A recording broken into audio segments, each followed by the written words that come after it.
शांति। 8 सितंबर। आज बाबा भक्ति और ज्ञान दोनों की तुलना कर रहे हैं। बाबा ज्ञान का सागर है, ज्ञान दे रहा है। सतयुग त्रेता में भक्ति नहीं होती, क्योंकि ज्ञान की प्रारब्ध से तुम मनुष्य से देवता बन जाते हो, सदा सुखी बन जाते हो, दुख होता नहीं, भक्ति की आवश्यकता नहीं रहती। इसलिए जैसे भक्ति को डिवोर्स हो जाता है, इस टाइम संसार में भक्ति ही है। ज्ञान से सद्गति होती है, भक्ति से तो थोड़ा बहुत सुख मिलता है, सद्गति नहीं होती। सद्गति करने के लिए मुझे ही सब बुलाते हैं, हे पतित पावन आओ, हमारी सद्गति करो, हमें राह दिखाओ, हमें मुक्ति दो। तो मैं ही आकर तुम्हें सृष्टि के आदि मध्य अंत का ज्ञान देता हूँ, जिससे तुम स्वदर्शन चक्रधारी बन जाते हो। मैं आकर तुम्हें राजयोग सिखाता हूँ, जिससे तुम्हें राजाई मिल जाती है। तुम अपनी राजाई स्थापित कर रहे हो। अब जब तुम मनुष्य से देवता बन जाओगे, 2 युग तक देवता रहोगे, फिर नीचे उतरेंगे द्वापर कलयुग में। देखिए भक्ति कैसे शुरू हुई। तो जिसने तुम्हें राजाई दी थी, जिसने तुम्हें राजयोग सिखाया था, द्वापर से उसकी स्मृतियां आने लगी, उसके लिए सम्मान बढ़ गया, उसके लिए मंदिर बनाए, पूजा पाठ शुरू हुई। फिर जो होकर गए थे देवी देवता बहुत महान, उनकी स्मृतियां आने लगी, लक्ष्मी नारायण की, विष्णु की, श्री कृष्ण की, राम की। फिर धीरे धीरे उनकी पूजा प्रारंभ हुई। ज्ञान में तुम्हें पता चलता है कि इन सभी देवी देवताओं ने या श्री कृष्ण ने या लक्ष्मी नारायण ने ये उच्च पद कैसे पाए।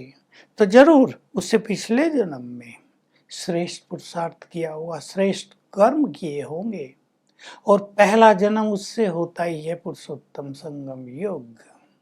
तो सभी ने बहुत तपस्या की, साधनाएं की, ज्ञान से अपने को पवित्र बनाया, तो मनुष्य देवता बन गए। तो फिर उन देवताओं की पूजा तुम करने लगे, अपने पूर्वजों का सम्मान रखने लगे, पूजा करने लगे। इसलिए भक्ति, पूजा पाठ, कीर्तन आदि प्रारंभ हुए। भक्ति बड़ी रंग बिरंगी है, बड़ी सजी धजी है। ज्ञान में तो ऐसा कुछ होता नहीं, सिंपल है। राजयोग सिखाना, बिल्कुल चुप रहना है, वहाँ तो भजन कीर्तन कितना आवाज होता है, यहाँ तुम्हें बिल्कुल चुप रहना होता है। बाबा तो कहते हैं गीतों की भी जरूरत नहीं है। तो मैं तुम्हें राजयोग सिखा रहा हूँ। राजयोग सीखकर जो पावन बन जाते हैं, वो तो चले जाते हैं सतयुग में। जो पावन नहीं बनते, विकारों के वश रहते हैं, ऐसे नहीं वो सब गुम हो जाएंगे, क्योंकि कलयुग में बहुत मनुष्य है। तो ये सभी आत्माएं परम धाम में अपने घर में चली जाएंगी। और जिन्होंने राजयोग सीखा, जो भगवान से मिले, जिन्होंने भगवान को पहचाना, जो भगवान के बच्चे बने, वो उसके वर्षे के अधिकारी बन गए। तो कलयुग के अंत में बहुत बड़ी जनसंख्या है, थोड़े ही आत्माएं सतयुग में जाएंगी, बाकी सब अपने घर में परम धाम में चली जाएंगी। बाबा विनाश की बात रोज हमें याद दिलाते हैं। विनाश सामने खड़ा है, तुम सब देख रहे हो, ये दुनिया समाप्त हो जाएगी, क्योंकि खेल ही समाप्त हो रहा है। ये ड्रामा ही ऐसा बना हुआ है, इसको कोई बंद नहीं कर सकता, इसको कोई रोक नहीं सकता। देख रहे हो, महाभारत युद्ध की तरफ ये संसार बढ़ता जा रहा है।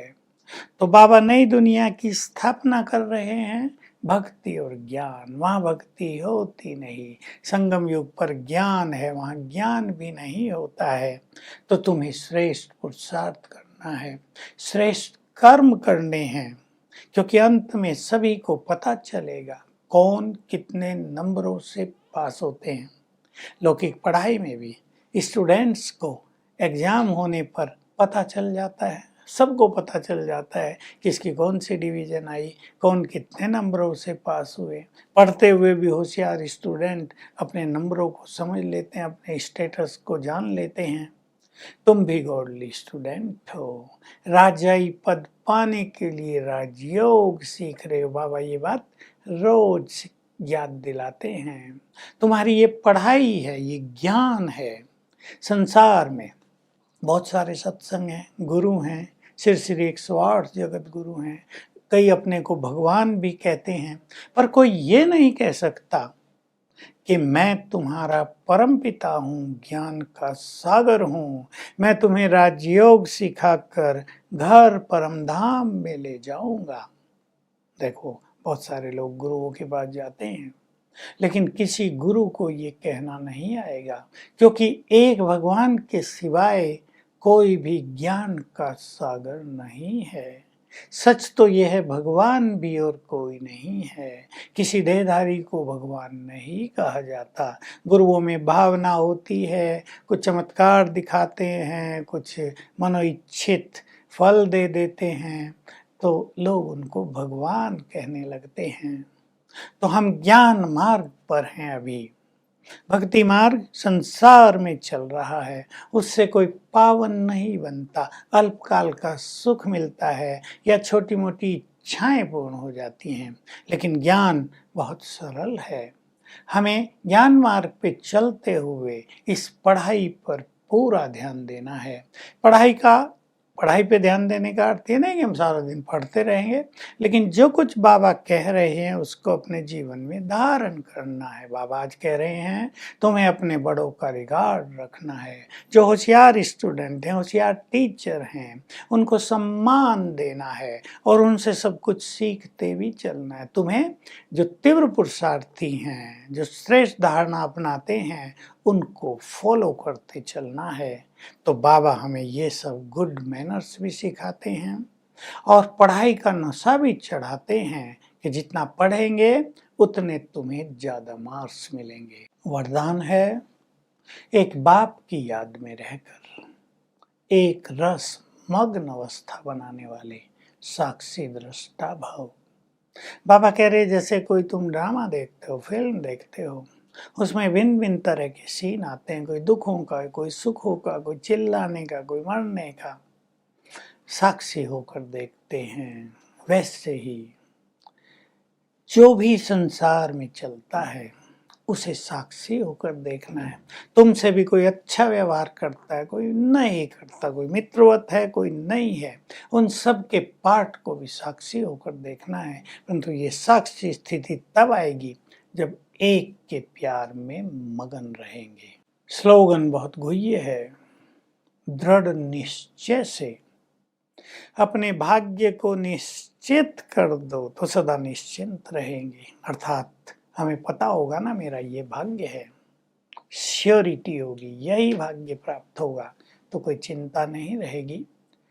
तो आज का हमारा पुरुषार्थ होगा, हम ज्ञान मार्ग पर हैं, हम स्वदर्शन चक्रधारी हैं, सृष्टि के आदि मध्यंत का ज्ञान मिला है।